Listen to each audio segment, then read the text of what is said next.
ইরানের হামলায় অবশেষে নিজেদের ক্ষয়ক্ষতির কথা স্বীকার করল ইসরায়েল। গোয়েন্দা সংস্থা মোসাদের প্রধান ডেভিড বার্নিয়া জানিয়েছেন, ১২ দিনের যুদ্ধে ইসরায়েলের বিশাল ক্ষতি সাধন করেছে ইরান। তবে ক্ষতির কথা স্বীকার করে নিলেও শিক্ষা হয়নি ইসরায়েলের। ইরানের বিরুদ্ধে অভিযান অব্যাহত রাখার ইঙ্গিত দিয়েছেন মোসাদ প্রধান। বৃহস্পতিবার প্রধানমন্ত্রী বেনিয়ামিন নেতানিয়াহু মোসাদ সদর দপ্তরে গেলে এমন মন্তব্য করেন David বার্নিয়া। The Air Force commander and the entire force for their partnership with the Mossad. ইরানের সাথে যুদ্ধে জড়িয়ে নিজেদের নজিরবিহীন ক্ষতি ডেকে নিয়ে আসে ইসরায়েল। ইরানি মিসাইলের তাণ্ডবে রীতিমতো ভিত নড়ে যায় দখলদার দেশটির। যুদ্ধ চলাকালে ক্ষয়ক্ষতির ছবি ও তথ্য প্রকাশে কড়াকড়ি আরোপ করে ইসরায়েল সরকার। যুদ্ধ শেষে প্রকাশ্যে আসতে শুরু করেছে ক্ষয়ক্ষতির চিত্র। বিশ্লেষকরা বলছেন, যুদ্ধের কারণে ইসরায়েলে প্রবৃদ্ধির হার কমতে পারে, বাড়তে পারে বেকারত্ব।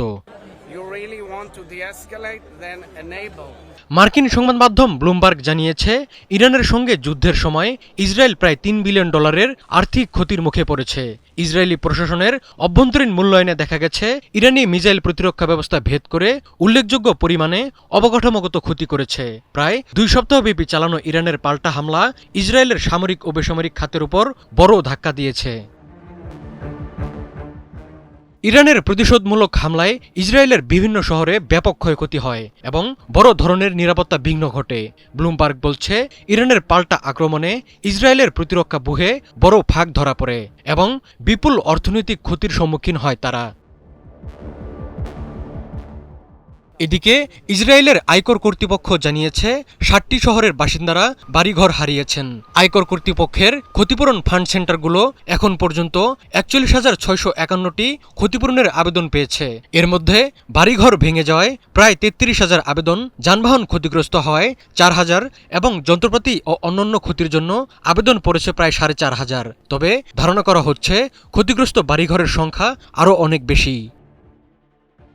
ইসরায়েলের প্রযুক্তির মেরুদণ্ড ভেঙে দিতে সমর্থ হয়েছে ইরানের মিসাইল।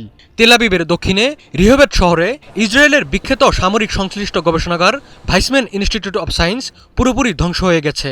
ইরানের সংবাদ মাধ্যম প্রেস টিভির এক প্রতিবেদনে বলা হয়েছে, ইসরায়েলের বৈজ্ঞানিক ও সামরিক গবেষণার মূল ভিত্তি হিসেবে গড়ে ওঠা এই প্রতিষ্ঠানটি এখন কার্যত অচল ও বিধ্বস্ত। এদিকে ভবিষ্যতে ইরান থেকে যে কোনো ধরনের হুমকি এড়াতে দৃঢ়ভাবে কাজ করার প্রতিশ্রুতির কথা জানিয়েছে ইসরায়েল।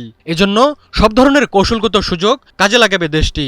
প্রধানমন্ত্রী নেতানিয়াহু মোসাদ কর্মকর্তাদের জানান, 2024 সালের সেপ্টেম্বরে লেবাননের প্রতিরোধ গোষ্ঠীর বিরুদ্ধে পেজার এবং ওয়াকিটকি অপারেশন শুরু করে ইসরায়েল। এরপর ক্রমান্বয়ে হাসান নাসরাল্লাহকে নির্মূল, সিরিয়ার প্রেসিডেন্ট বাশার আল আসাদের পতন এবং পরবর্তীতে ইরানে অস্তিত্বগত হুমকি সরাতে যৌথ অভিযান চালানো হয়।